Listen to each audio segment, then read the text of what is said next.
പരിശുദ്ധ മാതാവിൻ്റെ ജനന തിരുനാൾ സെപ്റ്റംബർ 1 മുതൽ 8 വരെയാണ് പരിശുദ്ധ ദൈവമാതാവിൻ്റെ ജനനത്തിരുനാളിനോടനുബന്ധിച്ചുള്ള 8 നോമ്പ് നമ്മൾ ആചരിച്ചു പോരുന്നത്.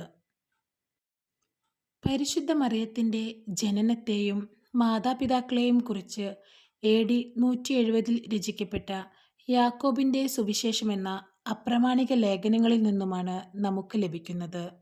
വിശുദ്ധ അന്നയും വിശുദ്ധ യോവാക്യമുമാണ് പരിശുദ്ധ മറിയത്തിൻ്റെ മാതാപിതാക്കൾ.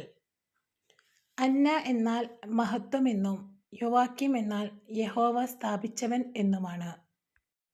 വിവാഹം കഴിഞ്ഞ് വാർദ്ധക്യത്തിലെത്തിയിട്ടും ഇവർക്ക് മക്കളുണ്ടായിരുന്നില്ല.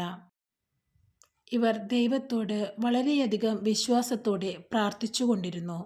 തങ്ങൾക്ക് കുഞ്ഞുണ്ടായാൽ ദൈവത്തിന് സമർപ്പിക്കാമെന്ന് നേർന്നു. ഒരു ദിവസം ഇവർക്ക് മാലാഖ പ്രത്യക്ഷപ്പെട്ട് അന്ന ഒരു കുഞ്ഞിന് ജന്മം നൽകുമെന്ന് അരുൾ ചെയ്തു.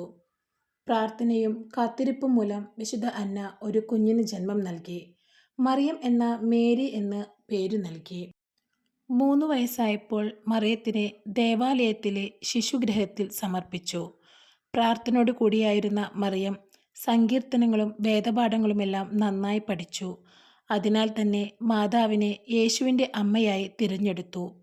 മേരി മഹത്വം എന്ന അൽഫോൻസ് ഗ്രിഗറിയുടെ ഗ്രന്ഥത്തിൽ പറയുന്നത്, മറിയം സ്വർഗത്തിലെത്തിയിട്ടുള്ള ഏതു വിശുദ്ധരെക്കാളും പ്രസാദമുള്ളവളാണ് എന്നാണ്. അതിനാൽ അമലോത്ഭവ മാതാവിൻ്റെ ജനനത്തിൽ സ്വർഗഭൂവാസികൾ ആനന്ദിക്കുന്നു. തിരുസഭയിൽ 3 ജന്മദിനങ്ങളാണ് നമ്മൾ ആഘോഷിക്കുന്നത്.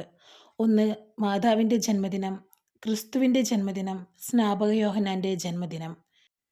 മാതാവിൻ്റെ ജനന തിരുനാളിനെ പുത്തരി തിരുനാൾ എന്നും അറിയപ്പെട്ടിരുന്നു. വിശ്വാസത്തോടുകൂടി പ്രാർത്ഥിച്ചും നോമ്പെടുത്തും നമുക്ക് പരിശുദ്ധ മാതാവിൻ്റെ ജനന തിരുനാളിനു വേണ്ടി നമ്മുടെ ഹൃദയങ്ങളെ ഒരുക്കാം. നന്ദി.